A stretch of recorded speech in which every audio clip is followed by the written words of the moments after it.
Roberto Duran, Julio Cesar Chavez, Pernell Whitaker. Now we go one step further. For the first time, it's 4 belts. It's undisputed lightweight supremacy. The vibrant, young, knockout puncher, the American, against the unequaled skill of the pound-for-pound king. It's Lopez, it's Loma, it's winner take all. Let's do this. Now, one thing to be noted in the opening round, as Lopez comes out with the right hand, is that loMcHEnko has been a slow starter. He lands half of what he lands in rounds 2 through 12. He throws 20 fewer punches than the lightweight average in the first round. It's later that he typically picks up the pace. Yeah, it is later that he typically picks up pace, because what he does is he takes a read on his guy. You know, Loma's like, Aaron Rodgers or Peyton Manning, going up to the line of scrimmage. That pre-snap read, that's what he's doing. Just want to get a look at his opponents before he executes.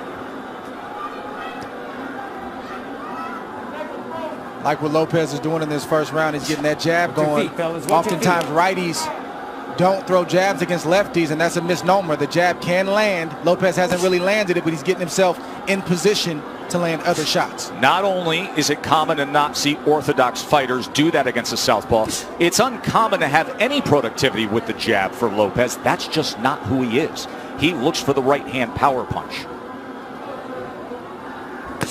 And remember, in the lead up to this fight, often he discussed the fact that he felt his skill set wasn't being represented or talked about enough. That's not why the world fell in love with Lopez. He's shown more power than he has IQ and skill set.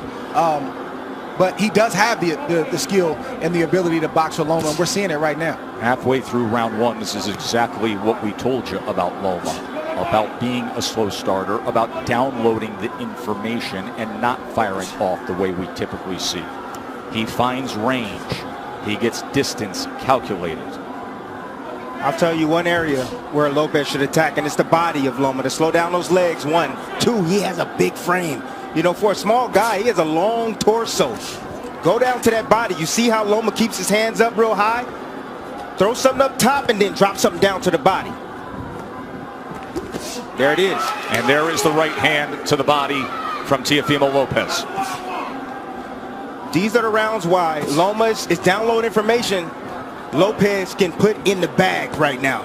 Just keeping his hands working. You heard his father say after that right hand to the body, that's what I want. There's the jab again from Lopez.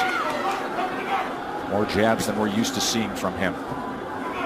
Perfect round so far for Lopez. So you see all the hand gestures, but you see how Lopez, how calm he is, how relaxed he is. Tried to come across with that right hand to the body again. Remember, there were so many who thought that Teofimo would come out as the brash, young, bold fighter and jump on Loma. Instead, measured, calculated, utilizing the jab, and went to the body with the right hand. Well done by Teofimo Lopez. For as long as we can all remember, dubbing this ascension the takeover. That's the most essential thing that Lopez is doing right now, is just sticking the jab out. He's not landing it, but he's occupying Loma. He's not allowing Loma to get comfortable or to be able to gauge his range. And in the meantime, he's flicking jabs out and he's landing that straight right to the body. That's a beautiful shot right there. And he got his foot outside the lead foot of Loma to land that right hand to the body. But what I like about what Lopez is doing is he is shooting the jab, but he's staying inside to land his jab. We don't talk about this often, but if you move to your right, you're able to find the angle with your jab a lot easier than moving left. Goes to the body again, and then a right hand comes in from Teofimo Lopez. Yeah, you see that power, and you see Loma respecting that power. He felt it already. So the body work continued, and then all of a sudden Lopez goes up top with a right hand.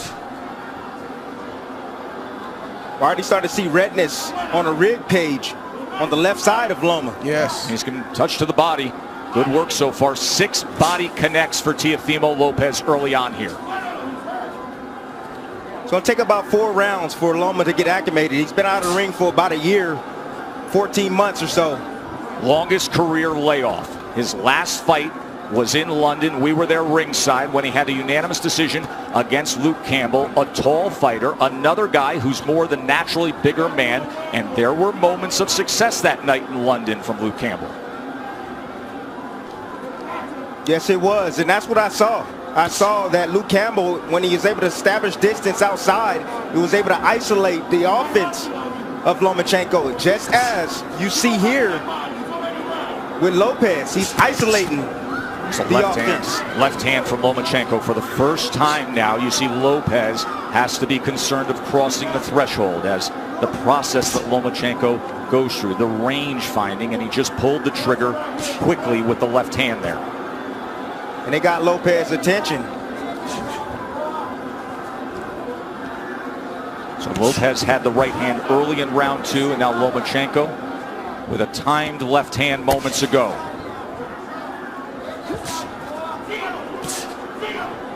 It's a high level of skill. Yes, it is. From both fighters on display right now. And you may say, well, how's that possible for loMcHEnko? It's because you got to watch the indirect attacks, the feints of foot, the feints of hands, and all of the positioning that he's doing before he even lets a shot go. He makes you work even if he's not throwing punches. He's so angular, all the movement. Ooh. It can be exhausting. Good exchange, got to him.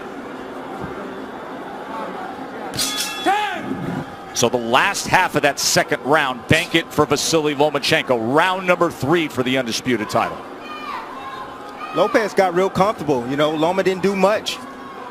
But then when he did strike like a cobra, and he was pinpoint accurate.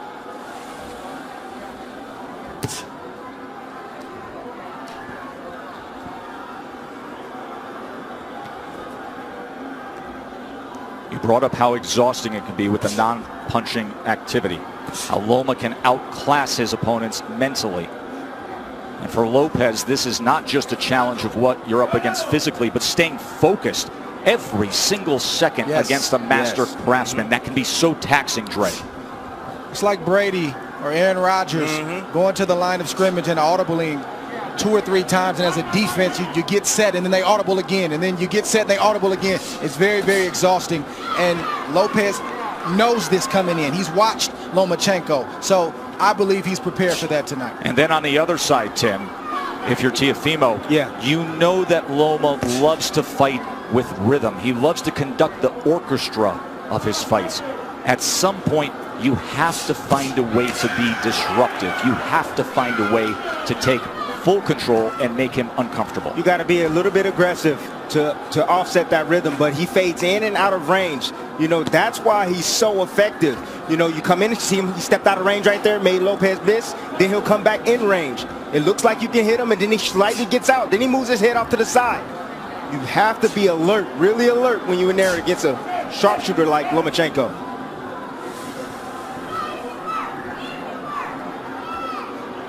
He is dipping, changing levels. See, what Loma's doing is he's trying to test the young guy. He's trying to see what he knows. He's changing levels, dropping his head down low, trying to see if he can get a response. And if he sees the right response, then he'll attack. He'll come up shooting with shots. Loma found himself in the pocket for a moment there, and Teofimo threw the 2-punch combination.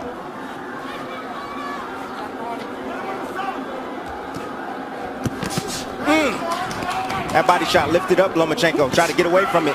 Left hand from Teofimo. Every time that threshold is crossed, he is going to fire. There he is with loMcHEnko against the ropes for a moment, and a combination. loMcHEnko returns fire. See, Lopez got to be a little bit more disciplined. If he's going to do the shoulder roll, he got to be a little bit more disciplined with that. It's not time for that, Timmy. It's not time for that. It's the 3rd round. It's not time for the shoulder roll. The shoulder roll comes when you're comfortable and you've taken charge of this fight. And right now, Lopez is not completely in control of this fight. Well, he's in control of this round right now. Took the first, loMcHEnko's effort in the second, and then a good-looking round here in round number 3 for the hopeful undefeated American. 26% was the connect percentage in that last round for Teofimo Lopez. Let's bring in Bernardo. Teofimo Sr. said, I told you we could get him. I think he hurt him in that last round, and he landed a really good 7. I said, what's the 7? That overhand looping right. He said, mentally, we've got him where we want him. He's not doing anything.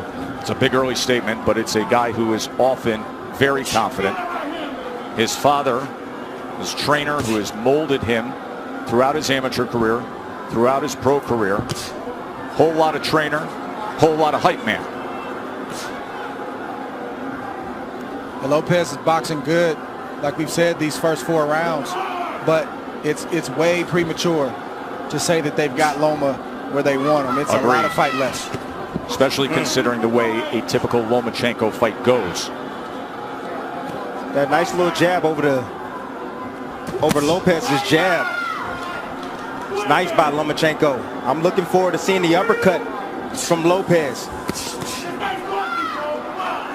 And I like the pace that Lopez is fighting at. He's not wasting anything. He doesn't seem to be over anxious, and he's not throwing a lot of punches. He's only throwing what he needs to throw. So he should have plenty left in the tank as this fight progresses on.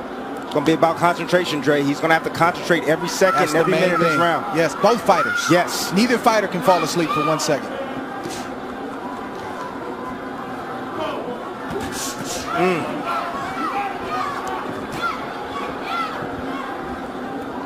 If I'm Lopez, I'm getting a little bit more work down to the body of Loma. You know, in these moments, you got to take calculated risk.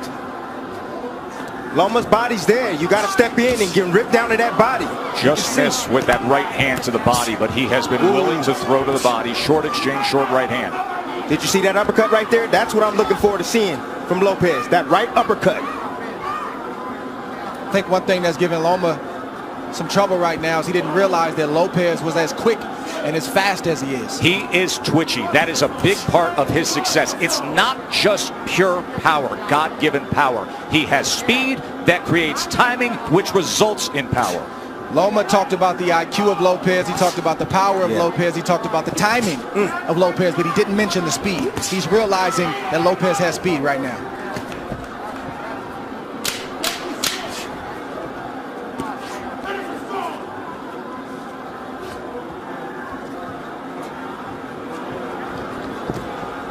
End of 4, and things are real interesting for the underdog, aren't they? The IBF champion. And be patient. So this is their plan. Anatoly Papachenko, the nickname for the father and trainer of the 3-division world champion, a driven boxing mind who taught Vasily how to first get into a boxing stance at 4 years old. And then at 9 years old, after bringing him to the gym for those 5 years, he said, no, you're done with boxing for now. You're going to learn traditional Ukrainian dance. He did that until he was 13, didn't box. Why? Because Papachenko wanted him to have the best footwork on earth. Another body shot from Teofimo, going to that belt line with the right hand. That's been the story so far in this fight. loMcHEnko doing a lot of movement, a lot of defense, but keeping that body exposed. I think the key word from Papachenko was patience. You don't hear that word thrown out there a lot as it pertains to professional prize fighting, but when you're facing a guy in Lopez who's strong, powerful, twitchy, like we said, you got to take some steam out of those punches in order to put yourself in a position where it's safer to let your offense go. But right now, it's not safe enough for Loma to let his hands go, and that's why he's not throwing a lot. Well, he got to throw some punches if he going to take some steam off a fighter. Throw some punches. Throw something down to the body. Has he landed a body shot yet? Tim, we know how Loma fights. He doesn't throw a lot of punches early on. He's trying to wear the mind down of Lopez with the movements and all the different things. That doesn't look like it's working right now, but it's still a lot of fight left. More body work from Teofimo Lopez to that point. And to support that argument, because even the way CompuBox is tallying this is still well below what we see out of loMcHEnko. At this point right now, with a half minute to go in round number 5, Lopez has thrown 174 punches. loMcHEnko has thrown 40. Well, go ahead and wait, Loma. Go ahead and wait, because you're going to have to, sooner or later, you're going to have to step to this young man, because right now, he's easily winning this fight. And it's not the way he typically goes about it. It's skillful. It's measured. Has he moved on the angle yet? He hasn't even moved on the angle No, yet. and that is what he is known for. Being an angular, offensive, aggressive, 135 pounds, fighting bigger than his natural weight. Here, the champion at 130.